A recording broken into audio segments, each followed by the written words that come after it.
Hi, I'm Siddhartha Serene, and today we will be furnishing information on a few tips and tricks to clear this exam on Yahoo.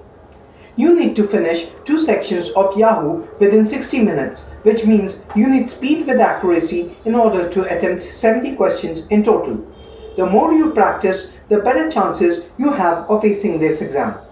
Make technical section your strong suit. Practice questions to solve them within time to increase efficiency. Remember, negative marking is not a factor here. Therefore, try to attempt all the questions. Manage your time properly. Give appropriate amount of time to each section.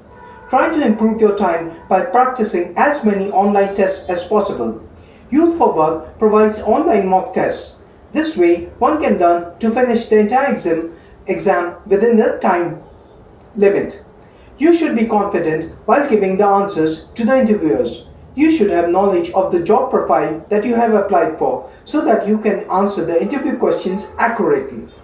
So, if you value the content of our video, please like, share and comment on our channel.